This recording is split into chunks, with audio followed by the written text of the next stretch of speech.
ನಮಾಮಿ ಶಂಕರ ಸದಾಶಿವ ಸಮಾರಂಭಂ ಶಂಕರಾಚಾರ್ಯ ಮಧ್ಯಮಾಂ ಅಸ್ಮದಾಚಾರ್ಯ ಪರ್ಯಂತಂ ವಂದೇ ಗುರು ಪರಂಪರಾಂ ಶ್ರುತಿ ಸ್ಮೃತಿ ಪುರಾಣಾನಾಂ ಆಲಯಂ ಕರುಣಾಲಯಂ ನಮಾಮಿ ಭಗವತ್ಪಾದಂ ಶಂಕರಂ ಲೋಕಶಂಕರಂ. ನಾಡಿನ ಸಮಸ್ತ ವೀಕ್ಷಕ ಬಂಧುಗಳ ಪಾದಾರವಿಂದಗಳಿಗೆ ನನ್ನ ಶಿರಸಾಷ್ಟಾಂಗ ನಮಸ್ಕಾರಗಳು. ವಿದುರ ಹೇಳ್ತಾನೆ, ಈ ಒಂದು ಗುಟ್ಟುಗಳನ್ನ ಮುಖ್ಯವಾಗಿ ಹೇಳಕೂಡದು, ಹಂಚ್ಕೋಕೂಡದು. ನೀವು ಮೋಸ್ಟ್ ಸಕ್ಸಸ್ಫುಲ್ ಪೀಪಲ್ ನೋಡಿ, ಕೆಲವು ಗುಟ್ಟುಗಳನ್ನ ಹೇಳೋದಿಲ್ಲ. ಅದರಲ್ಲಿ ಅತಿ ಮುಖ್ಯವಾಗಿ ನಮ್ಮಲ್ಲಿರುವ ಹಣ ಎಷ್ಟು, ನಮ್ಮ ಸಿರಿವಂತಿಕೆ ಎಷ್ಟು, ಶ್ರೀಮಂತಿಕೆ ಎಷ್ಟು ತೋರಿಸ್ಕೋಬಾರ್ದು ಅಂತ ಹೇಳುತ್ತೆ. ಕಲ್ಲಡಿ ಪಟ್ಟಾಲು ಕನ್ನಡಿ ಪಡಕೂಡದಂತ ನಮ್ಮ ಗುರುಗಳು ಹೇಳ್ತಿರ್ತಾರೆ. ಅಂದ್ರೆ ಕಲ್ಲೇಟಿಗಿಂತಲೂ ಕಣ್ಣಿನ ಏಟು ದೊಡ್ಡದು. ಇವನ ಹತ್ರ ಏನಿದೆಯಂತೆ ಗೊತ್ತೇನೋ, ಹೆಂಗಿದಾನಂತೆ ಗೊತ್ತೇನೋ, ಯಾವ ಸ್ಥಿತಿಗತಿ ಅಂತೆ ಗೊತ್ತೇನೋ, ಅಲ್ಲೇ ಕಣ್ಣಿಟ್ಟಿರ್ತಾರೆ. ಕೆಲವ್ರಿಗೊಂದು ಹುಚ್ಚತನ ಇರುತ್ತೆ ತಮ್ಮ ಸಿರಿವಂತಿಕೆಯನ್ನ ತೋರಿಸ್ಕೊಳ್ಳೋದು. ತುಂಬಿದ ಕೊಡ ತುಳುಕುವುದಿಲ್ಲ ಅಂತ ಹೇಳ್ತಾರೆ. ನೀವು ಯಾವತ್ತಾದ್ರೂ ಟಾಟಾ ಬಿರ್ಲಾ ಈ ತರ ತೋರಿಸ್ಕೊಂಡಿರೋದು ನೋಡಿದೀರಾ? ಆ ಗರ್ಭ ಈ ಗರ್ಭ ಅಲ್ಲ, ಸುವರ್ಣ ಗರ್ಭ. ಅವರು ಹುಟ್ಟದಾಗಿಂದ ಅಲ್ಲ, ಅವ್ರ ತಾತ ಮುತ್ತಾತಂದಿರ ಕಾಲದಿಂದಲೂ ಸಿರಿವಂತರೆ. ಅವರು ಯಾವುದೋ ಕಾರ್ ತಗೋ ಇನ್ನೊಂದು ಅವ್ರು ತೋರಿಸ್ಕೊಂಡಿದ್ದೇ ಇಲ್ಲ. ಒಮ್ಮೆ ನಿತಿನ್ ಗಡ್ಕರಿ, ಇವತ್ತಿನ ಟ್ರಾನ್ಸ್ಪೋರ್ಟ್ ಮಿನಿಸ್ಟರ್, ಯಾವುದೋ ಒಂದು ಸಮಾರಂಭ, ವಿಶೇಷವಾಗಿ ರತನ್ ಟಾಟಾ ಅವ್ರನ್ನ ಕರೀತಾರೆ. ನೀವು ಬರಬೇಕು ಅಂತ. ಆಯ್ತು ಬರ್ತೇನೆ ಅಂತ. ಸರಿ, ಫಂಕ್ಷನ್ ನಡೀತಿದೆ, ಕಾಯ್ತಿದ್ದಾರೆ. ಒಂದು ಫೋನ್ ಬರುತ್ತೆ, ನೀವು ಹೇಳಿದ ಜಾಗಕ್ಕೆ ಬಂದಿದ್ದೇನೆ, ನನಗೆ ಅಡ್ರೆಸ್ ಗೊತ್ತಾಗ್ತಿಲ್ಲ, ಸ್ವಲ್ಪ ಹೇಳ್ತೀರಾ ಅಂತ. ಅಯ್ಯೋ ಇದೇನಿದು, ಸರಿ ನಿಮ್ಮ ಡ್ರೈವರ್ಗೆ ಕೊಡಿ ಅಂತ ಹೇಳ್ತಾರೆ. ಇಲ್ಲ, ನಾನೇ ಡ್ರೈವ್ ಮಾಡ್ಕೊಂಡು ಬಂದಿದ್ದೇನೆ, ನಾನು ಲೊಕೇಶನ್ ಕಳಿಸ್ತೇನೆ, ಸ್ವಲ್ಪ ನೋಡ್ಕೋತೀರಾ ಅಂತ. ಅಯ್ಯೋ, ನನ್ನ ಫೋನಲ್ಲಿ ಆ ಫೆಸಿಲಿಟಿ ಇಲ್ಲ ಅಂತಾರೆ. ಹೈಟೆಕ್ ಗ್ಯಾಜೆಟ್ ಉಪಯೋಗಿಸ್ತಿಲ್ಲ, ಸಾಮಾನ್ಯ ಮೊಬೈಲ್. ಅಯ್ಯೋ ಹೌದಾ, ಹಾಗಾದ್ರೆ ನಿಮ್ಮ ಡ್ರೈವರ್ಗೆ ಕೊಡಿ, ನಾನು ಹೇಳ್ತೇನೆ ಹೆಂಗ್ ಬರಬೇಕು, ಎಲ್ಲಿದ್ದೀರಿ, ಯಾವ ಸರ್ಕಲ್, ನಾನು ಗೈಡೆನ್ಸ್ ಮಾಡ್ತೇನೆ ಅಂತ. ಅಷ್ಟು ದೊಡ್ಡ ವ್ಯಕ್ತಿ ಖುದ್ದಾಗಿ. ಇಲ್ಲ ಹೇಳಿದ ತಕ್ಷಣ ಬರ್ತಿದ್ದಾರೆ. ಖುಷಿ ಒಂದ್ ಕಡೆ. ಇಲ್ಲ ಏನು ಇಲ್ಲ ಅಂತಿದಿರಲ್ಲ. ಇಲ್ಲ, ಡ್ರೈವರ್ ಇಲ್ಲ, ನಾನೇ ಡ್ರೈವ್ ಮಾಡ್ಕೊಂಡು ಬರ್ತಿದ್ದಾನೆ. ಗಾಬರಿ ಆಗ್ಬಿಟ್ಟಿದೆ ಗಡ್ಕರಿ ಅವ್ರಿಗೆ. ಏನೋ ಇದು, ನಾವು ಬರೋ ರಭಸ ಏನು, ಈ ಮನುಷ್ಯ ಇಡೀ ಇಂಡಸ್ಟ್ರಿಯಲಿಸ್ಟ್, ಉದ್ಯೋಗಪತಿ. ನೆನಪಿಟ್ಟುಕೊಳ್ಳಿ, ಉದ್ಯಮಪತಿ, ಉದ್ಯೋಗಪತಿ. ಉದ್ಯೋಗಗಳನ್ನ ಸೃಷ್ಟಿಸುವುದೇ ಅವ್ರ ಕೆಲಸ. ಅದೊಂದು ಉದ್ಯಮ ಅವರಿಗೆ. ಕೆಲಸ ಸೃಷ್ಟಿ ಮಾಡುವುದೇ ಅವ್ರ ಕೆಲಸ. ಲಾಭ ನಷ್ಟಗಳು ಆಮೇಲೆ. ಇವತ್ತು ಎಷ್ಟೋ ಜನ ಗೊತ್ತಿಲ್ಲ, ಸ್ಟಾರ್ ಬಕ್ಸ್ ಅಂತ ಒಂದು ಮಾತಾಡ್ತೇವಲ್ವಾ, ಕಾಫಿ, ಅವರದ್ದೇ. ಈ ತರದ್ದು ಎಷ್ಟು ಇದೆ, 100 ಬ್ರ್ಯಾಂಡ್ಗಳ ಮಾಲೀಕ. ಏನಪ್ಪಾ ಅಂತೇಳಿ ತಾವೇ ಕಾರ್ ಎತ್ಕೊಂಡು ಎಲ್ಲಿದ್ದೀರಾ ಹೇಳಿ, ನಾನು ಬರ್ತಿದ್ದೀನಿ ಅಂತ ಓಡೋಗ್ತಾರೆ. ಅವ್ರ ಜಾಗಕ್ಕೆ ನೀವು ನಿಂತ್ಕೊಳ್ಳಿ ಅಂತ ಅಡ್ರೆಸ್ ತಗೊಂಡು ಓಡೋಗ್ತಾರೆ. ನಿತಿನ್ ಗಡ್ಕರಿ ಅವರು ಸೆಕ್ಯೂರಿಟಿ ಜೊತೆ, ಡ್ರೈವರ್ ಜೊತೆ, ಬಾಡಿ ಗಾರ್ಡ್ಗಳ ಜೊತೆ ಹೋದ್ರೆ, ಈ ಪುಣ್ಯಾತ್ಮ ಒಂದು ಸುಮೋ, ಟಾಟಾ ಸುಮಾನೋ ಸಫಾರಿನೋ ಅದ್ರಲ್ಲಿ ಕೂತಿದ್ದಾರೆ, ಹುಡುಕಾಡ್ತಿದ್ದಾರೆ. ನೋಡಿದ್ರೆ ಸಿಂಪಲ್ ಗಾಡಿ, ನೋಡಿದ್ರೆ ಇವ್ರು ಒಬ್ರೆ. No bodyguard, no gunman, no driver, no ಒಂದು ಬೇಸಿಕ್ ಫೋನ್. ಅಲ್ಲಾಡ್ ಹೋಗ್ತಾರೆ. ಡ್ರೈವರ್ಗೆ ಹೇಳ್ಬಿಟ್ಟು, ನೀನು ಗಾಡಿ ಎತ್ತು ಬನ್ನಿ ಸ್ವಾಮಿ ನೀವು ಅಂತ ಕರ್ಕೊಂಡು ಅದನ್ನ ಹೇಳ್ತಾರೆ. ನನ್ನ ಜೀವಮಾನದಲ್ಲಿ ನಾನು ಭೇಟಿ ಮಾಡಿದ ಮೊಟ್ಟ ಮೊದಲ ಕಟ್ಟ ಕಡೆಯ ಈ ರೀತಿಯ ಶಕ್ತಿ ಇದ್ದು ಅತಿ ಸಾಮಾನ್ಯನಂತೆ ಬದುಕುವುದು ಸಾಧ್ಯವೇ ಇಲ್ಲ. ನಮಗೊಂದಿಷ್ಟು ಇದ್ದರೆ. ನಾನು ಯಾರು ಗೊತ್ತಾ, ಮೊನ್ನೆ ನಾನೊಂದು ಫಂಕ್ಷನ್ಗೆ ಹೋಗಿದ್ದೆ. ಹೀಗೆ ಇರುತ್ತೆ, ಹೇಳೋಕ್ಕಿಷ್ಟ. ಒಬ್ಬರು ಸಿಗ್ತಾರೆ, ಮಾತಾಡ್ತಾರೆ. ಗುರುಗಳೇ, ಇವ್ರ ಮನೆಗೆ ಬರ್ಬೇಕು, ಹೆಂಗ್ ಕಟ್ಸಿದಾರೆ ಗೊತ್ತಾ? ಸರಿ ಆಯ್ತು, ಏನಿದೆ ಗೊತ್ತಾ? ಆಯ್ತು. ಇವ್ರ ಮದುವೆ ಮಾಡಿದಾರೆ ಗೊತ್ತಾ ಗುರುಗಳೇ? ಓ, ಅರಮನೆ. ನಾನೊಬ್ಬರು ಮನೆಯ ಗೃಹ ಪ್ರವೇಶ ನೋಡಿದೆ.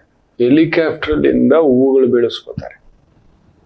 ಇನ್ನೊಬ್ಬರ ಮನೆಯ ಪೂಜೆ ನಡೆಯುತ್ತೆ. ಏನು, ದಸರಾ ಪೂಜೆ. ಮನೆ ಮುಂದ್ಗಡೆ ಆ ಕಾರುಗಳನ್ನ ನಿಲ್ಲಿಸ್ತಾರೆ, ರೋಲ್ಸ್ ರಾಯ್ಸ್ ಇಂದ. ಬೆನೆಟ್ಲಿಯಿಂದ ಎಲ್ಲ ಕಾರು. ರಾತ್ರೋರಾತ್ರಿ ಆಗಿರೋ ಶ್ರೀಮಂತ.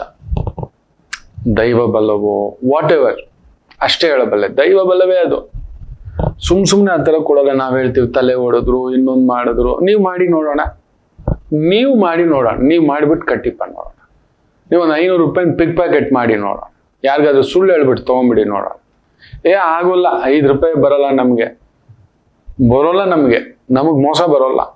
ಅವ್ನು ಮಾಡಿ ನಾವು ಹೇಳ್ತೀವಿ ಕೆಲವೊಂದು, ಅವನು ಎಂತೆಂಥವ್ರ ತಲೆ ಮೇಲೆ ಬಂಡೆ ಹೇಳ್ತಿದ್ದಾನೆ ಗೊತ್ತಾ, ಎಂತೆಂಥವ್ರು ಹೊಟ್ಟೆ ಹೊಡೆದಿದ್ದಾನೆ ಗೊತ್ತಾ, ಎಂತೆಂಥವ್ರು ಬದುಕನ್ ಕಿತ್ಕೊಂಡಿದ್ದಾನೆ ಗೊತ್ತಾ ಅಂತೆಲ್ಲ ಮಾತಾಡ್ತವೆ ಮಕ್ಕಳೇ. ನಮಗ್ ಬರಲ್ಲ, ಮಾತಾಡೋದು ಬಿಡಲ್ಲ. ಇನ್ನೊಬ್ಬ ಏಳಿಗೆ ಸಹಿಸಲಾರದೆ ಮೊಟ್ಟ ಮೊದಲಿಗೆ ಮಾಡುವ ಅತಿ ದೊಡ್ಡ ಕಾರ್ಯ ಒಬ್ಬ ಸಾಮಾನ್ಯ ಮನುಷ್ಯ ಅವನ ವ್ಯಕ್ತಿತ್ವಕ್ಕೆ ಕಪ್ಪು ಚುಕ್ಕೆ ಹೇಳೋದು, ಅವನ ಏಳಿಗೆ ಬಗ್ಗೆ ಮಾತಾಡೋದು. ಇವನಂತೂ ಬೆಳೆಯಲ್ಲ, ಇವನು ಮಾಡಲ್ಲ. ನೀನ್ ಮಾಡೋಗು. ಈಗ ಅದಾನಿ ಲೋನುಗಳು ತಗೊಂಡು ಏನೋ ಬಿಸ್ನೆಸ್ ಎಂಪೈರ್ ಕಟ್ಟಿ, ನೀನು ತಗೋ, ನೀನು ಕಟ್ಟು. ಮುಖೇಶ್ ಅಂಬಾನಿ ಅಂತಾರೆ, ನೀನು ಕಟ್ಟು, ನೀನು ತಗೋ. ಕಡಿಮೆ ಅಂದರು ಅಂಬಾನಿಯವರು 4 ಲಕ್ಷ ಕೋಟಿ ಸಾಲ ತಗೊಂಡಿದ್ದಾರೆ. 4 ಲಕ್ಷ ಕೋಟಿ. ಅದಕ್ಕೆ 1% ಬಡ್ಡಿ ಕಟ್ಟುತ್ತೇನೆ. 1% ಅಂದ್ರೆ ಎಷ್ಟು ಗೊತ್ತಾ ತಿಂಗಳಿಗೆ? ನೀವು ನಂಬ್ತೀರಾ? 4,000 ಕೋಟಿ ಕಟ್ಟಬೇಕು. ವರ್ಷ ಆದ್ರೆ 50,000 ಕೋಟಿ, ಹೆಚ್ಚು ಕಡಿಮೆ 50,000 ಕೋಟಿ ಬಡ್ಡಿಯೇ ಅಷ್ಟಿರುತ್ತೆ. ಅವ್ರೊಂದು 10 ವರ್ಷಕ್ಕೆ 20 ವರ್ಷಕ್ಕೆ ಲೆಕ್ಕ ಹಾಕಿ ತಗೊಂಡಿರ್ತಾರೆ. ಇಷ್ಟು ಬರುತ್ತೆ, ಇಷ್ಟು ರೆವಿನ್ಯೂ, ಇಷ್ಟು ತಿರುಗಿಸ್ಕೊಡ್ಬೋದು. ನಮ್ಮ ಕೈಯಲ್ಲಿ ನೆನೆಸ್ಲಿಕ್ಕೆ ಆಗುತ್ತಾ? ಆಲೋಚಿಸಲಿಕ್ಕೆ ಆದರೂ ಆಗುತ್ತಾ? 4,000 ಬಡ್ಡಿ ಕಟ್ಟಕ್ಕಾಗಲ್ಲ. 4 ಲಕ್ಷ ಅಮ್ಮಮ್ಮ ಅಂತೀವಿ. 4 ಲಕ್ಷ ರೂಪಾಯಿ ಬಡ್ಡಿ ಕಟ್ತಿದ್ರೆ, ಮೊನ್ನೆ ಒಬ್ರು ಬಂದಿದ್ರು, ಒಬ್ಬ ದೊಡ್ಡ ಬಿಸ್ನೆಸ್ ಮ್ಯಾಗ್ನೆಟ್, 3% ಬಡ್ಡಿ ತಗೊಂಡಿದ್ದಾರೆ. ಹೆಚ್ಚು ಕಡಿಮೆ 4 ಕೋಟಿ. ನಂಬ್ತೀರಾ? 12 ಲಕ್ಷದವರೆಗೂ ತಿಂಗಳಾದ್ರೆ ಬಡ್ಡಿ ಕಟ್ತಿದ್ದಾರೆ. ಯಾರು ಬಡ್ಡಿ ಕೊಟ್ಟಿರೋದು ಗೊತ್ತಾ? ಅವ್ರ ಮನೆಯವರೇ, ಸ್ವಂತ ತಮ್ಮನ ಹೆಂಡತಿ, ಅವರ ಒಡ ಹುಟ್ಟಿದವರು ಕೊಟ್ಟಿರೋದು ಅಣ್ಣನಿಗೆ. ತಿಂಗಳಾದ್ರೆ ಬ್ಯೂಟಿಫುಲ್ ಆ ಫ್ಯಾಮಿಲಿಗೆ 12 ಲಕ್ಷ ಅಣ್ಣನಿಂದ ಬರ್ತಿದೆ ಬಡ್ಡಿ. ನೆನಪಿಟ್ಟುಕೊಳ್ಳಿ.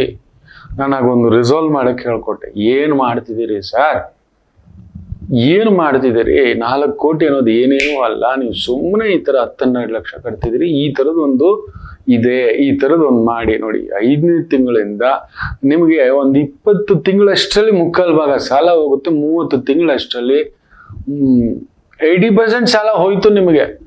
ಅಯ್ಯೋ, ಗೊತ್ತೇ ಆಗ್ಲಿಲ್ವಲ್ಲ ಗುರುಗಳೇ. ನೋಡಿ, ಹಾಗೆ ಅದು ಗೊತ್ತಿದೆ ಅಂಬಾನಿಗೆ, ಅದಾನಿಗೆ ಗೊತ್ತಿದೆ. ಅವ್ರು ತಗೊಂಡಿದ್ದಾರೆ. ಆ ಒಂದು ನಂಬಿಕೆ ಅವ್ರಿಗೆ ಗೊತ್ತಿದೆ. ತಾವು ಬೆಳೆಸ್ತೇವೆ. ಉದ್ಯಮಪತಿಗಳು, ಉದ್ಯೋಗಪತಿಗಳು, ಅವ್ರು ವಾಟ್ ಎವರ್. ತುಂಬಾ ಜನ ಗೊತ್ತಿಲ್ಲ. ಅವ್ರ ಹತ್ರ ಜೆಟ್ ಪ್ಲೇನ್ಗಳಿದಾವೆ. ದುಡ್ಡು ಕೊಟ್ಟು 200 ಕೋಟಿ 300 ಕೋಟಿ ಈ ತರದ್ ಕೊಟ್ಟು ತಗೊಂಡಿದ್ದಾರೆ. ಏನಕ್ಕೆ ಜೆಟ್ ಪ್ಲೇನ್ ತಗೊಂಡಿದ್ದಾರೆ ಗೊತ್ತಾ? ತುಂಬಾ ದೊಡ್ಡ ಫಿಲಮ್ ಸ್ಟಾರ್ಗಳು ಇಟ್ಕೊಂಡಿದ್ದಾರೆ. ಅದು ಶೋಕಿಗೆ. ಉದ್ಯಮಪತಿಗಳು, ಉದ್ಯೋಗಪತಿಗಳು ಸುಮ್ಮನೆ ತಗೊಳ್ಳಲ್ಲ. ಅವ್ರಿಗೆ ಟೈಮ್ ಇಸ್ ಎ ಮನಿ, ಸಮಯವೇ ದುಡ್ಡು. ಸೊ ಬೆಳಿಗ್ಗೆ ಡೆಲ್ಲಿಲಿ ಇರಬೇಕಾಗುತ್ತೆ, ಮಧ್ಯಾಹ್ನಕ್ಕೆಲ್ಲ ಮುಂಬೈಯಲ್ಲಿ ಇರಬೇಕಾಗುತ್ತೆ, ಸಂಜೆಗೆಲ್ಲ ಶಿಮ್ಲಾಲ್ಲಿ ಇರಬೇಕಾಗುತ್ತೆ, ರಾತ್ರಿಗೆಲ್ಲ ಚೆನ್ನೈಗೆ ಬರಬೇಕಾಗುತ್ತೆ. ಆ ಏರ್ಪೋರ್ಟ್ಗೆ ಹೋಗು, ಕ್ಯೂನಲ್ಲಿ ನಿಂತ್ಕೋ, 2 ಅವರ್ ನಿಂತ್ಕೋ, ಪ್ಲೇನ್ ಹಿಡ್ಕೋ, ಹೋಗು ಬರೋದು ಇಲ್ಲ. ಲಕ್ಷಾಂತರ ಕೋಟ್ಯಾಂತರ ವ್ಯವಹಾರಗಳು. ಕೋಟ್ಯಾಂತರ ವ್ಯವಹಾರಗಳು. ಅದರಲ್ಲಿ ಸಾವಿರಾರು ಮಂದಿಯ, ಲಕ್ಷಾಂತರ ಮಂದಿಯ ಜೀವನದ ಬದುಕು ಅದರಲ್ಲಿ ಇರುತ್ತೆ. ಅವ್ರಿಗದೇ ಅವ್ರು ಮೋಸ ಮಾಡ್ಲಿಕ್ಕಲ್ಲ. ಅವ್ರು ಒಂದು ಎಂಪೈರ್ ಕಟ್ಟೋದು. ಅವ್ನು ಬರೀ ಜೆಟ್ ಪ್ಲೇನಲ್ಲೇ ಸುತ್ತಾನೆ. ಕೆಲವು ಫಿಲ್ಮ್ ಸ್ಟಾರ್ಗಳು ನೋಡಿ ತಗೊಂಡ್ ಬಂದು ಸುಮ್ಮನೆ ಇಟ್ಕೊಂಡಿರ್ತಾರೆ. 300 ಕೋಟಿ 400 ಕೋಟಿ ಜೆಟ್ ಪ್ಲೇನಿಂದ ಇಳಿಲಿಕ್ಕೆ, ತೋರಿಸ್ಲಿಕ್ಕೆ. ಹುಚ್ಚರ್ಸಂತೆ ಅದು. ಏನಕ್ಕೂ ಪ್ರಯೋಜನ ಇಲ್ಲ. ವರ್ಷಕ್ಕೊಂದೆರಡು ಶೋ. ಒಂದು ಮೂವಿ ಮುಳುಗ್ತು, ಮೊನ್ನೆ ಕಂಗುವ ಮುಳುಗ್ತು, ಎಲ್ಲ ಮುಗೀತು ಕತೆ. ಎಷ್ಟು ದೊಡ್ಡ ಬಜೆಟ್ ಮೂವಿಗಳು ಕ್ಯಾನ್ಸಲ್ ಆಗಿರುತ್ತೆ ಗೊತ್ತಾ? ಸೂರ್ಯಗೆ ಖುದ್ದು ಆತನ ಹೆಂಡತಿಯೇ ಬಂದು ಸ್ಟೇಟ್ಮೆಂಟ್ ಕೊಡ್ತಾಳೆ, ರಾಂಗ್ ಇದು ಮಾಡ್ತಿದ್ರಿ, ಸಿಗ್ನಲ್ ಕಳಿಸ್ತಿದ್ರಿ, ನಮ್ಮ ಮೂವಿ ಬಗ್ಗೆ ಪ್ರಯತ್ನ ಪಟ್ಟಿದಾರ, ಅದು ಇದು ವಾಟ್ ಎವರ್. ಯಾರು ಸೋಲಿಕ್ ಮಾಡೋಲ್ಲ. It is happen. ಏನ್ ಸೂಪರ್ ಸ್ಟಾರ್ ಅಪ್ಪ, ಏನೂ ಇಲ್ಲ. ಒಂದ್ ಮೂವಿ ಹೋಯ್ತು. ಹೌದು, ಆ ಶೋಮ್ಯಾನ್ಶಿಪ್ ಹೋಯ್ತು ಲೆಕ್ಕಾಚಾರಗಳು ಮಕ್ಕಳೇ. ಅದೇ ಒಬ್ಬ ಬಿಸ್ನೆಸ್ ಮ್ಯಾಗ್ನೆಟ್ ಇಟ್ಕೊಂಡಿದ್ದಾನಂದ್ರೆ ಇದಕ್ಕೊಂದು ಲೆಕ್ಕ. ಬೆಳಿಗ್ಗೆ ಯಾವುದೋ ಊರಲ್ಲಿ ತಿಂಡಿ, ಪ್ಲೈನಲ್ಲೇ ಎಲ್ಲ ಸ್ನಾನ ಎಲ್ಲ. ನಮ್ಮ ದೇಶದ ಪ್ರಧಾನಿಯನ್ನ ನಾವು ಮಾತಾಡ್ತೇವೆ, ನೀವು ನಂಬಲ್ಲ, ಇವತ್ತು ರಫ್ತು ಎಷ್ಟು ಹೆಚ್ಚಾಗ್ತಿದೆ ಅನ್ನೋದು ಯಾರೂ ಗಮನಿಸ್ತಿಲ್ಲ. ಎಷ್ಟು ದೇಶಗಳ ಸ್ನೇಹಿತರು ನಮಗಾಗಿದ್ದಾರೆ. It is a building wrap. ನಮ್ಮದು ರಫ್ತು ಹೆಚ್ಚಾಗಬೇಕು, ಆಮದಲ್ಲ. ಮುಖ್ಯವಾಗಿ ಟೆಕ್ನಾಲಜಿ ಇರ್ಬೋದು, ಯುದ್ಧ ಸಾಮಗ್ರಿಗಳಿರ್ಬೋದು. ಇವತ್ತು ನೋಡಿ, ಕಡಿಮೆ ಅಂದ್ರೂ ಹೇಳ್ತೇನೆ, ಇನ್ನೊಂದು 5 ವರ್ಷದಲ್ಲಿ ದೇ ವಿಲ್ ಬಿಲ್ಡ್. ಇವತ್ತೊಂದು 2 ಲಕ್ಷ ಕೋಟಿಯ ರಕ್ಷಣಾ ಸಾಮಗ್ರಿಗಳನ್ನ 20 ಲಕ್ಷ ಕೋಟಿಗೆ ತಗೊಬಂದು ನಿಲ್ಲಿಸ್ತಾರೆ. That is going to be a biggest ಮೈಲಿಗಲ್ಲು. ನೀವು ನಂಬಲ್ಲ, ಒಂದು 25 ಕೋಟಿ ಜನರು ಬಡತನದ ರೇಖೆಗಿಂತ ಒಂದ್ ಸ್ವಲ್ಪ ಮೇಲಕ್ಕೆ ಬಂದಿದ್ದಾರೆ ಅಂತಾರೆ. ಡೇಟಾ ಮಾತಾಡ್ತಿರೋದು, ಇಟ್ಟುಕೊಂಡಿರುವ ಡೇಟಾ. ನಾನು ಯಾವ ದೊರೆ ಅಂತೇನೆ ಅಷ್ಟೇ. ನಾನು ಯಾರನ್ನು ಹಿಂದೆ ಹೋಗಲ್ಲ, ಬೇಕಿಲ್ಲ ಧಾರ್ಮಿಕ ಚಿಂತಕರಿಗೆ. ತುಂಬಾ ದೊಡ್ಡವ್ರು ಕಾಣಿಸ್ಕೊಳ್ಳಲ್ಲ ಮಕ್ಕಳೇ, ಹೇಳ್ಕೊಳ್ಳಲ್ಲ. ನಾವ್ ಹೇಳ್ತೇವೆ ಅವ್ರು ಏನ್ ಆ ಊರು ಸುತ್ತಾರೆ, ಈ ಊರು ಸುತ್ತಾರೆ, ಆ ದೇಶಕ್ಕೆ ಸುತ್ತಾರೆ. ಅಲ್ಲೊಂದು ಉದ್ದೇಶ ಬೇರೆ ಇರ್ತವೆ. ವ್ಯವಹಾರಗಳು 4 ಜನ, 4 ಲಕ್ಷ ಜನ, 40 ಲಕ್ಷ ಜನ ಅಂಥದ್ದನ್ನ ಅಷ್ಟು ದೊಡ್ಡ 47 ಲಕ್ಷ ಕೋಟಿಯ ವೈಟ್ ನೆನ್ಪಿಟ್ಕೊಳ್ಳಿ. ಅದನ್ನ ಬ್ಲ್ಯಾಕ್ ಆಗಿ ತಗೊಂಡ್ರೆ ಟಾಟಾ ಅವ್ರ ಹತ್ರ ಏನ್ ಕಡಿಮೆ ಇದೆ ಅನ್ಕೊಂಡಿದ್ದೀರಿ ನೀವು? ನೋಡಿ, ಇವತ್ತು ಮಾರ್ಕೆಟ್, ಒಂದು ಉದಾಹರಣೆ, ಅಸೆಟ್ ಅಂತ ಹೇಳ್ತಾರೆ, ಪ್ರಾಪರ್ಟಿ. ನಿಮ್ಮ ಹತ್ರ ಒಂದು ಸೈಟ್ ಇದೆ. ನಿಜ ಹೇಳಿ, ನಿಮ್ ಸೈಟ್ಗೆ ರಿಯಲ್ ವ್ಯಾಲ್ಯೂ, ಮನೆಯ ವ್ಯಾಲ್ಯೂನ ಟ್ಯಾಕ್ಸ್ ಕಟ್ತಿದ್ದೀರಾ ನೀವು? ಒಂದು ಮನೆ 30-40 ಸೈಟು ಖಂಡಿತ ಇಲ್ಲ. ಅದರ ಅರ್ಧ ಭಾಗ ಇಲ್ಲ ಕಾಲು ಭಾಗ ನಾವು ತೋರಿಸೋದು. ನಾನು ಮಾಡಿದ್ದೇನೆ, ನಾನು ನಿಮ್ಮ ಹತ್ರ ಸುಳ್ಳು ಹೇಳೋದೇನೇ ಇಲ್ಲ. ಜಾಗ ತಗೊಂಡಿದ್ದೇನೆ, ಗೌರ್ಮೆಂಟ್ ರೇಟ್ ಏನಿದೆಯೋ ಅದಕ್ಕೆ ಕಟ್ಟಿದ್ದಾನೆ. ಗೌರ್ಮೆಂಟ್ ಒಂದು ರೇಟ್ ಇಟ್ಟಿದೆ, ಅದಕ್ಕೆ ತಕ್ಕದಾಗಿ ನಾನು ಕಟ್ಟಿದೆ. ಮಾರ್ಕೆಟ್ ವ್ಯಾಲ್ಯೂ ನೋಡಿ, ಅದನ್ನ ಮಾರ್ಕೆಟ್ ವ್ಯಾಲ್ಯೂ ಮಕ್ಕಳೇ, ಮಾರ್ಕೆಟ್ ವ್ಯಾಲ್ಯೂ ನಿಜವಾಗ್ಲೂ ಎಲ್ಲರಲ್ಲೂ ಅದೊಂದು ಮಾರ್ಕೆಟ್ ವ್ಯಾಲ್ಯೂಯೇಷನ್ ಪ್ರಕಾರ ನಾವು ದೇಶಕ್ಕೆ ನಾವು ಟ್ಯಾಕ್ಸ್ ಕಟ್ತೇವೆ, ಅದನ್ನ ಸದುಪಯೋಗ ಮಾಡ್ಕೋತಾರೆ ಅನ್ನೋದೊಂದು ಬಂದ್ಬಿಡ್ತು ಅಂದ್ರೆ ಅದು ಬೇರೆ. ಇವತ್ತಿಗೂ ನಮ್ಮ ದೇಶದಲ್ಲಿ 1.5 ಕೋಟಿ 1% ಜನನೇ ಕರೆಕ್ಟಾಗಿ ಟ್ಯಾಕ್ಸ್ ಕಟ್ತಿರೋದು. ಎಲ್ಲರೂ ಕಟ್ತಿಲ್ಲ, ತುಂಬಾ ಜನಕ್ಕೆ ಗೊತ್ತಿಲ್ಲ. ನೋಡಿ, ಗಡ್ಕರಿ ಅವರು ಹೇಳ್ತಾರೆ, ನನ್ನ ಜೀವಮಾನದಲ್ಲಿ ಈ ಥರದ್ದು ನಾನು ನೋಡಿಲ್ಲ, ಇನ್ನು ನೋಡಲ್ಲ, ಆಗೋಲ್ಲ.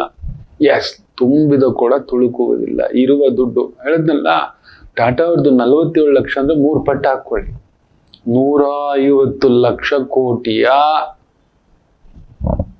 ವ್ಯವಹಾರ ಸಾಮ್ರಾಜ್ಯ. 3 ಪಟ್ಟು ವ್ಯಾಲ್ಯೂಯೇಷನ್ ನೆನ್ಪಿಟ್ಕೊಳ್ಳಿ. ನಮ್ಮ ಒಂದು ಸೈಟ್ ವ್ಯಾಲ್ಯೂ ತರ ತಗೊಳ್ಳಿ. ಅವ್ರ ಹತ್ರ ಇವತ್ತು 50 ಲಕ್ಷ ಕೋಟಿ ಇದೆ ಅಂದ್ರೆ ಅದು 3 ಪಟ್ಟು ಅಂದ್ರೆ ಲೆಕ್ಕ ಹಾಕಿಕೊಳ್ಳಿ. ನಮ್ಮ ದೇಶದ ಬಜೆಟ್ ಏನ್ ಮಾಡ್ತಿದ್ದಾರೆ, 3 ಪಟ್ಟು ದುಡ್ಡು ಬರೀ ಟಾಟಾ ಹತ್ರ ಇದೆ. ದಿಸ್ ಮ್ಯಾನ್ ಕಮ್ಸ್ ಇನ್ ಒಂದು ಸುಮೋ, ಒಂದು basic phone, basic dress, without driver, without gun man, without body guard. ಯೋಚನೆ ಮಾಡಿ, ತುಂಬಿದ ಕೂಡ ತೋರಿಸಿಕೊಳ್ಳುವುದಿಲ್ಲ. ಆದ್ರೆ ಕೆಲವರು ಲಾಕೋ ನಮ್ದೊಂದು ಪಿಕ್ಚರ್ಗಳು, ಈ ಗೌಂಡಮಣಿ ಸೆಂದಿಮೆಲ್ ಪಿಕ್ಚರ್ ಅಲ್ಲಿ ಇಷ್ಟಿಷ್ಟು ಉಂಗುರುಗಳು ಹಾಕೊಂಡು ಹಿಂಗೆ ಅಂತಿರ್ತಾನೊಬ್ಬ. ಈ ಸೆಂದಿಲ್ ಅಂತಿರ್ತಾನ ಗೌಂಡಮಣಿ ಮುಂದ್ಗಡೆ ಹಾಡ್ಕೊಂಡು 1-2 ಪಂಚ್ ಕೊಡ್ತೆ. ನಿನ್ ಕೈಯಲ್ಲಿರೋದು ನನ್ಗೆ ಗೊತ್ತಿದೆ, ಬಾಯಿ ಮುಚ್ಕೊಂಡು ಎತ್ತ ಆ ಕಡೆ ಅಂತ ನೋಡೋಣ. ಅದು ಮಾತಾಡೋಗಿಲ್ಲ, ಅಣ್ಣ ಇದಂಗೆ, ಅಣ್ಣ ಹೆಂಗಣ ಅಂತ ಅಂದ್ರೆ ನೀನ್ ನನ್ನ ಉಂಗುರುಗಳನ್ನ ನೋಡೋ ಅಂತ ಹೇಳ್ಬಿಟ್ಟು ಈ ತರದ್ದು ಆಗ್ಬಿಟ್ಟಿದೆ ತುಂಬಾ. ಇವತ್ತು ನಮ್ಮ ಆ ಒಂದು ಮಧ್ಯಮ ವರ್ಗಕ್ಕೆ ಅತಿ ಮುಖ್ಯವಾಗಿ ಶಾಪ ತಮಗ್ ತೋರಿಸ್ಕೊಳ್ಳೋದು. ಇವನ್ 1 ಕೋಟಿದ್ ಮನೆ ಅಂದ್ರೆ ನಾನು 2 ಕೋಟಿದ್ ಮನೆ ಕಟ್ಟಬೇಕು. ಇರ್ಲಿಕ್ಕೆ ಒಂದ್ ಮನೆ ಕಟ್ಟಬೇಕು ಅನ್ನೋದಲ್ಲ, ಅವ್ನ್ ಕಟ್ಟಿದಾನಂದ್ರೆ ನಾನು ಕಟ್ಬೇಕು. ಎಷ್ಟು ಮನೆ ಇದೆ, ಎಷ್ಟು ಮನೆ ಬಾಡಿಗೆ ಬರ್ತಿದೆ, ಇದೇ ಮಾತಾಡೋದು ಮಕ್ಕಳೇ. ತುಂಬಿದದ್ ಕೂಡ ತುಳುಕುವುದಿಲ್ಲ. ನಾನು ದುಬೈಯಲ್ಲಿ ನೋಡಿದ್ದಾನೆ, ದೊರೆ ಸಿಂಪಲ್ ಆಗಿ ಹೋಗ್ತಿದೆ ಒಂದೇ. ಆ ಗಾಡಿ ನಂಬರ್ ಏನ್ ಗೊತ್ತಾ, 1. ಹಿಂದೆ ಬಾಡಿ ಗಾರ್ಡ್ ಇಲ್ಲ, ಮುಂದೆ ಬಾಡಿ ಗಾರ್ಡ್ ಇಲ್ಲ. ನನ್ಗೆ ಹೇಳ್ತಿದ್ದಾರೆ, ನನ್ನ ಪಕ್ಕದಲ್ಲಿ ದೊರೆ ಹೋಗ್ತಿದ್ದಾರೆ, ಶೇಖ್ ಹೋಗ್ತಿದ್ದಾರೆ, ದುಬೈನ ದೊರೆ ಹೋಗ್ತಿದ್ದಾರೆ. ಅದೇಂಗ್ ಸರ್ ಹೇಳ್ತೀರಾ ನೀವು ಅಂದ್ರೆ, ಆ ಗಾಡಿ ನಂಬರ್ 1 ಇದೆ ನೋಡಿ, ಒಂದೇ ಗಾಡಿ ನಂಬರ್ ಬಂದು 1 ಅಂತಿದೆ, ಹಿಂದೆ ಮುಂದೆ ಏನೂ ಇಲ್ಲ. ಅದು that number belongs to ದೊರೆಗ್ ಮಾತ್ರನೇ, ಯಾರಿಗೂ ಅಲ್ಲ. ಅವ್ರ ಫ್ಯಾಮಿಲಿಗೆ 2 ಇರುತ್ತೆ ಸಂಖ್ಯೆ. ಅವರ ಒಂದು ಕ್ಯಾಬಿನೆಟ್ ಮಿನಿಸ್ಟರ್ಸು ಇನ್ನೊಂದು 3 ಇರುತ್ತೆ. ಗವರ್ಮೆಂಟ್ ಅಫಿಷಿಯಲ್ಸ್ಗೆ 4 ಇರುತ್ತೆ. ಆಮೇಲೆ ಜನರಲ್ ಪಬ್ಲಿಕ್ಗೆ ಇನ್ನೊಂದು ನಂಬರ್ ಸೀರೀಸ್ ಇರುತ್ತೆ. ಸಿ ದಟ್ ಸೀರೀಸ್ ಅಂತ ಹೇಳಿದ್ರು. ನಾನು ಶಾಕ್ ಆಗ್ಬಿಟ್ಟೆ. ಆ ದೊರೆ ಸಿಂಪಲ್ ಆಗಿ ಹೋಗ್ತಿದ್ದಾರೆ. ಅಂಡ್ ದುಬೈಯಲ್ಲಿ ಆ ಶೇಖ್ ರೂಲ್ ನೋಡ್ಬೇಕು, ಆ ದೊರೆಯ ರೂಲು ನಾನು ಕಲ್ತ್ಕೊಂಡಿದ್ದೇನೆ ಮಕ್ಕಳೇ. ಅವ್ರೇನ್ ಹೇಳ್ತಾರೆ ಗೊತ್ತಾ, ಯಾರೇ ಒಬ್ಬ ಪಾದಚಾರಿ ಕ್ರಾಸ್ ಆಗುವಾಗ ಗಾಡಿ ನಿಲ್ಲಿಸ್ಬೇಕು ಅಂತ ಹೇಳ್ತಾರೆ. ನಾನು ಯಾಕೆ ನಿಲ್ಲಿಸ್ಬೇಕು? ಅವನು ಅಡ್ಡ ಬಂದಿದ್ದೆ ತಪ್ಪಲ್ವಾ? ಆರನ್ ಹೊಡಿತಿದ್ದೀವಿ, ಬರ್ತಿದ್ದೀವಲ್ವಾ? ಅವನಿಗೆ ಬ್ರೇಕ್ ಬಿಟ್ಟಾಗ ಅಲ್ಲ, ಅವನ ಹತ್ರ ವ್ಯವಸ್ಥೆ ಇಲ್ಲ ಪಾಪ. ಒಬ್ಬ ಸಾಮಾನ್ಯ ವ್ಯಕ್ತಿ, ಅವನು ಸಾಮಾನ್ಯ ವ್ಯಕ್ತಿ. ಅವನ ಹತ್ರ ಇದ್ದಿದ್ರೆ ಅವನು ಎಲ್ಲೋ ಓಡಾಡ್ತಿದ್ದ. ನೋಡಿ ದೊರೆಯ ಮನಸ್ಥಿತಿ, ಅಷ್ಟು ದೊಡ್ಡ ವ್ಯಕ್ತಿಯ ಮನಸ್ಥಿತಿ. ತುಂಬಿದ ಕೂಡ ತುಳುಕುವುದಿಲ್ಲ. ತೀರಾ ಶ್ರೀಮಂತಿಕೆ, ಹೃದಯ ಶ್ರೀಮಂತಿಕೆ, ವಿಜ್ಞಾನ ಶ್ರೀಮಂತಿಕೆ, ಸುಜ್ಞಾನ ಶ್ರೀಮಂತಿಕೆ, ಜ್ಞಾನ ಶ್ರೀಮಂತಿಕೆ. ನೋಡಿ ಅವರ ಆಲೋಚನೆಯೇ ಬೇರೆ. ಐನ್ಸ್ಟೀನ್ ಅವರನ್ನ ಒಮ್ಮೆ ಯಾರೋ ಭೇಟಿ ಮಾಡ್ಲಿಕ್ಕೆ ಹೋಗ್ತಾರೆ. ಅವರೊಂದು ವಿಶೇಷವಾದಂತ ಈ ಭೂಮಿ ಸುತ್ತೋದು, ಗ್ರಹಗಳ ಸುತ್ತೋದು ಇದೆಲ್ಲ ಒಂದು ಮನೇಲೆ ಮಾಡಿಟ್ಬಿಟ್ಟಿರ್ತಾರೋ ದೊಡ್ಡದಾಗಿ, ಮ್ಯೂಸಿಯಂ ತರ. ಯಾರ್ಯಾರೋ ಸೈಂಟಿಸ್ಟ್ಗಳು ಇನ್ಯಾರೋ ಬರೋದು. ಒಂದ್ಸಲಿ ಏನೋ ಫಂಕ್ಷನ್, ತುಂಬಾ ದೊಡ್ಡವರುಗಳೆಲ್ಲ ಬಂದಿರ್ತಾರೆ. ಬಾ ಏನ್ ಎಂಥದ್ದು ಕಂಡಿಡಿದು ಬಿಟ್ಟಿದ್ದೀರಿ ನೀವು ಅಂತೆಲ್ಲ ಹೇಳಿದ್ರೆ ಏನ್ ಹೇಳ್ತಾರೆ ಗೊತ್ತಾ? ಎಷ್ಟು ಅದ್ಭುತವಾಗಿ, ನಾನೇನ್ ಕಂಡಿಡಿದೆ, ಅದು ಆಲ್ರೆಡಿ ಇದನ್ನ ಹೇಳಿದ್ದೀನಿ ಅಷ್ಟೇ ಅಂತ ಹೇಳ್ಬಿಡ್ತಾರೆ. Simple word. ಅದು ಆಲ್ರೆಡಿ ಇತ್ತು. ಭೂಮಿ ಇತ್ತು ಮೊದಲಿಂದ, ಸೂರ್ಯ ಇತ್ತು, ಚಂದ್ರ ಇತ್ತು, ಮಂಗಳ ಇತ್ತು, ಬುಧ ಇತ್ತು, ಗುರು ಇತ್ತು. ಅವರವರು ಅಲ್ಲಲ್ಲಿದ್ದಾರೆ. ಅದನ್ನ ನಾನು ಹಿಂಗೆ ತೋರಿಸ್ತಿದ್ದೀನಿ ಅಷ್ಟೇ. ನಾನು ಏನು ಕಂಡು ಹಿಡಿದಿಲ್ಲ ಅಂತ ಹೇಳುವಂತ ಏಕೈಕ ವ್ಯಕ್ತಿತ್ವ ದಟ್ ಇಸ್ ದಿ. ತುಂಬಾ ಜ್ಞಾನವಂತರು ಮಾತ್ರವೇ ಮಾತನಾಡುವುದು, ತುಂಬಾ ಸುಜ್ಞಾನವಂತರೇ ಮಾತನಾಡುವುದು. ಆದ್ರೆ ನಮ್ಮಲ್ಲಿ ಇವತ್ತೇನಾಗ್ಬಿಟ್ಟಿದೆ, ಒಂದಿಷ್ಟು ಸಾಧನೆ, ನನಗೆ ಈ ಅವಾರ್ಡ್ ಬಂದಿಲ್ಲ, ನನಗೆ ಆ ಅವಾರ್ಡ್ ಬಂದಿಲ್ಲ, ನನಗೆ ಈ ಹೆಸರು ಕೊಟ್ಟಿಲ್ಲ, ನನಗೆ ಕರ್ನಾಟಕ ರತ್ನ ಕೊಟ್ಟಿಲ್ಲ, ಕರ್ನಾಟಕ ಭೂಷಣ ಕೊಟ್ಟಿಲ್ಲ, ಪದ್ಮಭೂಷಣ ಕೊಟ್ಟಿಲ್ಲ, ರಾಜ್ಯೋತ್ಸವ ಪ್ರಶಸ್ತಿ ಕೊಟ್ಟಿಲ್ಲ, ನನಗೆ ಈ ಪದವಿ ಕೊಟ್ಟಿಲ್ಲ, ನನಗೆ ಆ ಪದವಿ ಕೊಟ್ಟಿಲ್ಲ, ನನಗೆ ಈ ಸ್ಥಾನ ಕೊಟ್ಟಿಲ್ಲ. ಮೊನ್ನೆ ನೋಡಿ ಟೋಲ್ ಹತ್ರ ಒಬ್ರು ಗಲಾಟೆ. ನಾನು ಯಾರು ಗೊತ್ತೇನೋ, ಯಾವ ಪಕ್ಷದ ಮುಖಂಡ ಗೊತ್ತೇನೋ, ಟೋಲ್ ಕಟ್ಬೇಕಾ, ನನ್ನನ್ನು ಟೋಲ್ ಕೇಳ್ತಿ ಅಂತ ಹಿಡ್ಕೊಂಡು ಹೊಡಿತಾರೆ. ರಾಮಚಂದ್ರ, ಇಷ್ಟು ಒಂದು ಸ್ಥಾಯಿಯ ಮುಖಂಡ, ಹಾಗಾದ್ರೆ ಈ ಜಗತ್ತಿಗೆ ಮುಖಂಡ ಆದ ಭಗವಂತ ಹೇಗಿರ್ಬೇಕು? ಅದಕ್ಕೆ ಈ ತರ ಅಲ್ಲೋಲ ಕಲ್ಲೋಲಗಳಾಗ್ತಿರೋದು.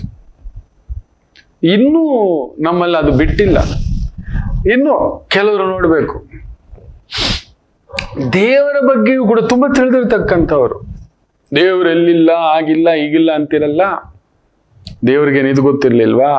ನಮ್ಮ ಗಣೇಶನ ಹುಟ್ಟಿನ ಬಗ್ಗೆ, ಸುಬ್ರಹ್ಮಣ್ಯರ ಹುಟ್ಟಿನ ಬಗ್ಗೆ, ಅಯ್ಯಪ್ಪನ ಹುಟ್ಟಿನ ಬಗ್ಗೆ, ಅದರ ಹಿಂದುಗಡೆ ಬಹುದೊಡ್ಡ ವಿಜ್ಞಾನ ಕಥೆ ಇದೆ ಅನ್ನತಕ್ಕಂಥದ್ದು ಗೊತ್ತೇ ಇಲ್ಲ. ನನಗೆ ಈಗಲೂ ನಮ್ಮ ಗುರುಗಳು ಇರಬೇಕಿತ್ತು.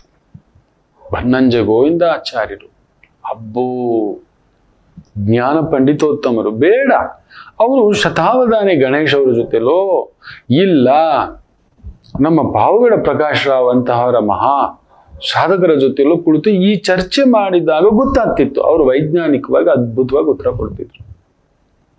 ಮೇರು ಪರ್ವತಗಳು ಅವರೇ ವಿಜ್ಞಾನಿಗಳು. ನಿಜ ಹೇಳ್ಬೇಕು ಅಂದ್ರೆ ವಿಜ್ಞಾನವನ್ನ ಸುಜ್ಞಾನ ರೂಪದಲ್ಲಿ ನಮಗೆ ಬೋಧನೆ ಮಾಡ್ತಿದ್ದಾರೆ ಆ ಮಹಾ ಹಿರಿಯ ಚೇತನಗಳು. ಅವರು ಬಿಟ್ಟು ಹೋದ ಒಂದು ಪರಂಪರೆ, ಶಂಕರಾಚಾರ್ಯರು, ಮಧ್ವಾಚಾರ್ಯರು, ಇವತ್ತು ಅವ್ರ ನಮ್ಮ ನಾಡಲ್ಲೇ ಓಡಾಡಿ ತಿಂದು ಬೆಳೆದು. ಮತ್ತೆ ಹೆಸರೇ ಏನ್ ಮಾಡ್ಬೇಕು ಅಂದ್ರೆ, ಇವನು ಎಲಾನ್ ಮಸ್ಕ್ ಮಾಡಿದಾನಲ್ವಾ, ಎಕ್ಸ್ ಅಂತ ಇಟ್ಟಿದ್ದಾನೆ ತನ್ನ ಮಗನಿಗೆ. ನಾವು ಹಂಗೆ ಇಟ್ಕೋಬೇಕು, ಮತ್ತೆ ಹೆಸರು ಇಟ್ಕೋಬಾರ್ದ? ಯಾವ ಹೆಸರು ಇಟ್ಕೋಬಾರ್ದು. ನಾವು ಮನೆಯಲ್ಲಿ ABCD ಅಂತ ಇಟ್ಕೋಬೇಕು, 1 2 3 ಅಂತ ಇಟ್ಕೋಬೇಕು. ಯಾಕೆ ಇಟ್ಕೋತೀರಾ? ನಮ್ ರಾಮ, ಶಿವ, ಪಾರ್ವತಿ ಇದೆಲ್ಲ ಏನಕ್ಕೆ ಹೆಸರು ಇಟ್ಕೋತೀರಾ? ತೆಗೆದ್ಬಿಡಿ ನಿಮ್ಮ ಹೆಸರು. ಭಗವಾನ್ ಹೆಸರು ತೆಗೆದ್ಬಿಡಿ, ಭಗವಂತ ಹೆಸರು ತೆಗೆದ್ಬಿಡಿ, ಎಲ್ಲ ಭಗವಂತನ ಹೆಸರೇ. No more. ನೀವೊಂದ್ ಏನ್ ಮಾಡಿ, ನೀವು ಒಂದ್ ಹೆಸರು ಇಟ್ಕೊಳ್ಳಿ ಅಂತಿಂತ ಇವಾಗ ಕರೀತಾರಲ್ವ ಮನೆಯಲ್ಲಿ. ಮಮ್ಮಿ, ಈ ಪಮ್ಮಿ, ಚಿನ್ನು, ಇದೆಲ್ಲ ಕೆಲವೊಂದು ಮನೆಗಳಲ್ಲಿ ನಾಯಿಗಳಿಗಿಡೋ ಹೆಸರುಗಳಿದು. ಅದನ್ನ ಇಟ್ಕೊಳ್ಳಿ, ಹೋಗ್ಲಿ, ಹಂಗಾದ್ರೆ ಇಟ್ಕೊಳ್ಳಿ. ಇಲ್ಲ XYZ ಇಟ್ಕೊಳ್ಳಿ, ಎಲಾನ್ ಮಸ್ಕ್ ಇಟ್ಟಿದ್ದಾನೆ. That's it. ನಮ್ಮ ದೇವರ ಹೆಸರೇ, ನಮ್ಮದೇ ವೈದಿಕತೆ ಎಲ್ಲ. ಮೊದಲು ಹುಟ್ಟಿದಾಗ್ಲೇ ನೀನು ಫಾಲೋ ಮಾಡಬಾರ್ದಿತ್ತು, ಜನ್ವಾರ ಹಾಕೋಬಾರ್ದಿತ್ತು. ಹುಟ್ಟುಕೂದ್ಲೆ ನನ್ ಹುಟ್ಟುಕೂದ್ಲು ತೆಗಿಬಾರ್ದು ಅಂತ ಹೇಳ್ಬೇಕಿತ್ತು ಹುಟ್ಟಿದ ತಕ್ಷಣನೇ. ಹೌದು, ನಂಗೆ ದೇವ್ರಿಲ್ಲ, ನಾನು ನಂಬಲ್ಲ, ನನ್ನ ದೇವಸ್ಥಾನಕ್ಕೆ ಕರ್ಕೊಂಡು ಹೋಗ್ಬೇಡಿ ಅಂತ ಹುಟ್ಟಿದ ತಕ್ಷಣ ಬಾಯ್ ಬಿಟ್ಟು ಹೇಳ್ಬೇಕಿತ್ತು. ಹೌದು, ಹುಟ್ಟು ಕೂದಲು ತೆಗಿಬೇಡಿ, ಮನೆ ದೇವ್ರ ಪೂಜೆ ಮಾಡಬೇಡಿ, ಇದೆಲ್ಲ ಹೇಳ್ಬೇಕಿತ್ತಪ್ಪ. ಈಗ ಇದನ್ನೆಲ್ಲ ಬಳಸ್ಕೊಂಡು ಅಳವಡಿಸ್ಕೊಂಡು ಬೆಳೆದು ಒಂದು ಸ್ಥಾನಕ್ಕೆ ಬಂದ್ಮೇಲೆ ಇವತ್ತು ಭಗವಂತನನ್ನ ಗುರುವಿನ ಮೇಲೆ, ಹೌದು, ಎಲ್ಲಿಗೆ ಬಂದ್ಬಿಟ್ಟಿದೆ ನೋಡಿ. ತುಂಬಾ ಇರುದ್ದವ ತುಂಬಿದ ಕೂಡ ತುಳುಕುವುದಿಲ್ಲ. ಶ್ರೀಮಂತಿಕೆ ಅಂತ ಹೇಳಿದ ತಕ್ಷಣ ತುಂಬಾ ಜನ ಹೇಳ್ಕೊಳ್ಳೋದು ಏನ್ ಗೊತ್ತರ ಮಕ್ಕಳೇ, ದುಡ್ಡು ಅಂತ. ದುಡ್ಡು ಅಷ್ಟೇ ಅಲ್ಲ, ಜ್ಞಾನವು, ವಿಜ್ಞಾನವು, ಸುಜ್ಞಾನವು, ಧನವು, ಬುದ್ಧಿಯು, ವಿದ್ಯೆಯು, ಯಾವುದು ತೋರಿಸ್ಲಿಕ್ಕೆ ಹೋಗಲ್ಲ, ಹೇಳ್ಕೊಳ್ಳಲ್ಲ. ತುಂಬಾ ತಿಳಿದವರು ನಮ್ಮ, ಅದಕ್ಕೆ ಎಲ್ಲ ಬಲ್ಲವರಿಲ್ಲ, ಬಲ್ಲವರು ಯಾರೂ ಇಲ್ಲ. ಅದರ ಅರ್ಥ ಗೊತ್ತಿದೆಯಾ ನಿಮಗೆ? ನಾನು ಈ ಟಿವಿಯ ಕಾಲಕ್ಕೆ ನಾನು ಮಾತನಾಡುವಾಗ ಇದರ ಅರ್ಥ ಹೇಳಿದ್ದೆ. ಎಲ್ಲ ಬಲ್ಲವರಿಲ್ಲ ಅಂದ್ರೆ ಎಲ್ಲವನ್ನೂ ಬಲ್ಲವರು ಇಲ್ಲ, ಬಲ್ಲವರು ಯಾರೂ ಇಲ್ಲ. ಅದರ ಅರ್ಥ ಗೊತ್ತಿದೆಯಾ? ಅಂದ್ರೆ ಎಲ್ಲ ತಿಳಿದವರು ನಮ್ಮ ಜೊತೆಲಿ ಇಲ್ಲ, ತಿಳಿದಿದ್ದವರು ಈಗಿಲ್ಲ. ಎಲ್ಲ ಬಲ್ಲವರು ಇಲ್ಲ, ಬಲ್ಲವರು ಯಾರೂ ಇಲ್ಲ. ಆಯ್ತಾ? ಎಲ್ಲ ಬಲ್ಲವರು ಇಲ್ಲ, ಎಲ್ಲ ತಿಳ್ಕೊಂಡಿದ್ದವರು ಈಗಿಲ್ಲ ನಮ್ಮ ಜೊತೆ. ಶಂಕರಾಚಾರ್ಯರು, ಮಧ್ವಾಚಾರ್ಯರು, ರಾಮಾನುಜಾಚಾರ್ಯರು, ರಾಮಕೃಷ್ಣ ಪರಮಹಂಸರು, ರಮಣ ಮಹರ್ಷಿಗಳು ಒಬ್ಬರ ಇಬ್ಬರ? ಅವ್ರು ಯಾವತ್ತಾದ್ರೂ ನನಗೆ ಗೊತ್ತಿದೆ ಇದು ಅಂತ ಹೇಳಿದಾರ? ಅವ್ರದ್ದು ಏನಾದ್ರೂ ಒಂದನ್ನ ನಾವು ಬಿಡಿಸ್ಲಿಕ್ಕಾಗುತ್ತಾ? ಎಷ್ಟೋ ಸಮಸ್ಯೆಗಳನ್ನ ಬಿಡಿಸಿಟ್ಟೋಗಿದ್ದಾರೆ, ಕೊಟ್ಟೋಗಿದ್ದಾರೆ ಅರ್ಥಗರ್ಭಿತವಾಗಿ ನಮಗೆ. ಅಂತಿಂಥದ್ದಲ್ಲ, ಅಂತಂತ ಗಣಿತಜ್ಞರುಗಳಿಂದ ಹಿಡಿದು ನಾನಾ ಮಹಾಗುರುಗಳ ಪರಂಪರೆಯೇ ಇದೆ. ಒಬ್ಬ ಕನಕದಾಸರ ಕೂದಲಿಗೆ ನಾವು ಸಮನಲ್ಲ. ಕುಲ ಕುಲವೆಂದು ಬಡಿದಾಡದಿರಿ. ಇವತ್ತು ಓಟುಗಳು ನಡೆದಿರೋದು ಕುಲದ ಹೆಸರಲ್ಲಿ. ಇವ್ರ ಓಟ್ ಎಷ್ಟಿದೆ, ನಮ್ಮವ್ರದ್ದು ಎಷ್ಟಿದೆ, ಹಿಂದ ಓಟ್ ಎಷ್ಟಿದೆ, ಅಹಿಂದ ಓಟ್ ಎಷ್ಟಿದೆ, ಹಿಂದೂ ಓಟ್ ಎಷ್ಟಿದೆ, ಮುಸ್ಲಿಂ ಓಟ್ ಎಷ್ಟಿದೆ. ಇವ್ರ ಮನೆ ಬಂಗಾರ ಆಗೋಗ ಎಲ್ರ ರಕ್ತ ಒಂದೇ, ಎಲ್ರಿಗೂ ಒಂದೇ ಅನ್ನೋದು ಒಂದು ನಾಯಕನಿಗೆ ಇರಬೇಕು, ಯಜಮಾನನಿಗಿರ್ಬೇಕು. ಎಲ್ಲರನ್ನ ತೂಗಿಸ್ಕೊಂಡು ಹೋಗ್ತಾನೆ. ಇಲ್ಲಿ ಬೆಂಕಿ ಹಚ್ಚಿ ಇನ್ನೊಂದು ನಿಮ್ಮ ಓಟ್ ನಮ್ಗೆ, ಅವ್ರ ಓಟ್ ನಿಮ್ಗೆ, ಆದ್ದು ಇದ್ದು ನಾನು ಏನೋ ಮಾಡಿ ಇಟ್ಟುಬಿಟ್ಟಿದ್ದಾರೆ. ಎಲ್ಲಿಗೋ ತಗೊಂಡು ಹೋಗ್ತಿದ್ದೆ ಮಕ್ಕಳೇ. ನಾವು ನಡೆಯುತ್ತಿರುವ ಈ ಜರ್ನಿ, ಈ ಜ್ಞಾನ ಹೆಚ್ಚಾಗ್ತಿದ್ದ ಹಾಗೆ ನಾವು ಎಲ್ಲಿಗೆ ದಾಟ್ತಿದ್ದೇವೆ ನೋಡಿ.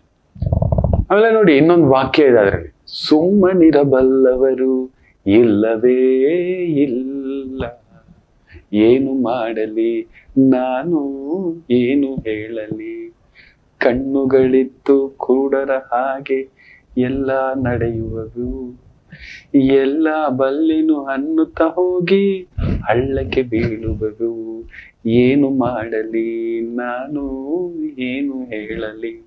ಅಷ್ಟೇ, ಸುಮ್ಮನಿರಬಲ್ಲವರು ಇಲ್ಲವೇ ಇಲ್ಲ ನನ್ನಂತ ಮೂರ್ಖ. ನಿಜ ನೋಡಿ, ನಿಮ್ ಜೊತೆ ಮಾತಾಡ್ತಿದ್ದೀನಿ, ಎಲ್ಲ ತಿಳಿದವಂತರ, ಎಲ್ಲ ಗೊತ್ತಿರೋವಂತರ.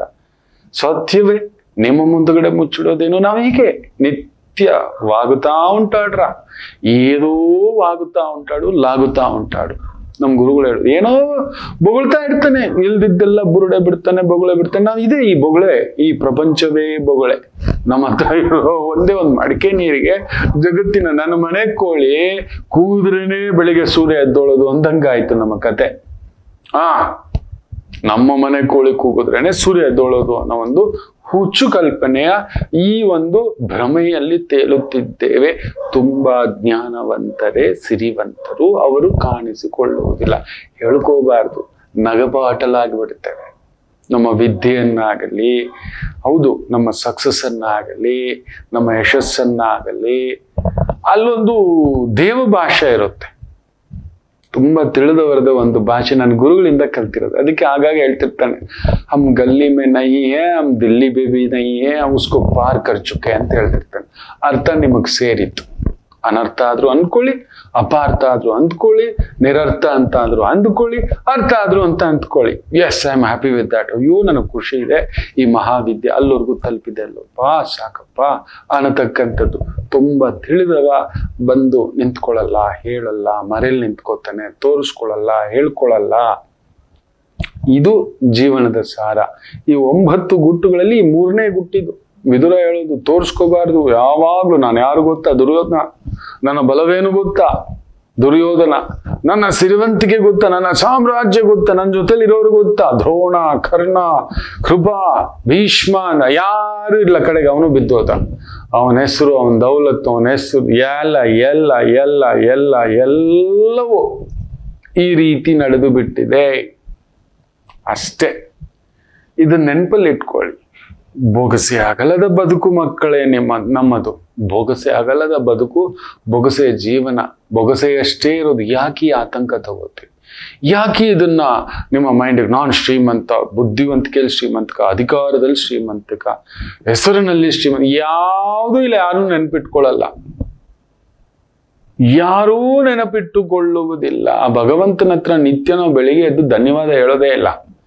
ಮಲಗುವಾಗ್ಲೂ ಧನ್ಯವಾದ ಹೇಳೋಲ್ಲ, ತಿನ್ನುವಾಗ ಧನ್ಯವಾದ ಹೇಳೋಲ್ಲ. ಪ್ರತಿಯೊಂದಕ್ಕೂ ನಾವು ಧನ್ಯವಾದ ಹೇಳ್ಬೇಕು. ಗೊತ್ತಾ, ನಾನು ಯಾರು, ನಾನು ಎಲ್ಲಿದ್ದೆ, ನಾನು ಹೇಗೆ ಬಂದೆ, ನನಗೋಸ್ಕರ ಯಾಕೆ ಇಷ್ಟೆಲ್ಲ ಕೊಟ್ಟಿದ್ದಿ. ನಾವು ಏನ್ ಗೊತ್ತಾ, ಇಲ್ಲ ದುಡ್ಕೋದು. ಗಂಡ ಸರಿ ಇಲ್ಲ, ಹೆಂಡತಿ ಸರಿ ಇಲ್ಲ, ಬಿಟ್ಟು ಬಿಡಿ. ಈ ಬಾಸ್ ಸರಿ ಇಲ್ಲ, ಬಿಟ್ಟು ಬಿಡಿ. ಈ ಕೆಲಸ ಸರಿ ಇಲ್ಲ, ಬಿಟ್ಟು ಬಿಡಿ. ಯಾಕೆ ನಿಂದಿಸ್ತೀರಿ? ಈ ಸರ್ಕಾರ ಸರಿ ಇಲ್ಲ, ಬಿಟ್ಟು ಬೇರೆ ಸ್ಟೇಟ್ಗೆ ಹೊರಟೋಗಿ.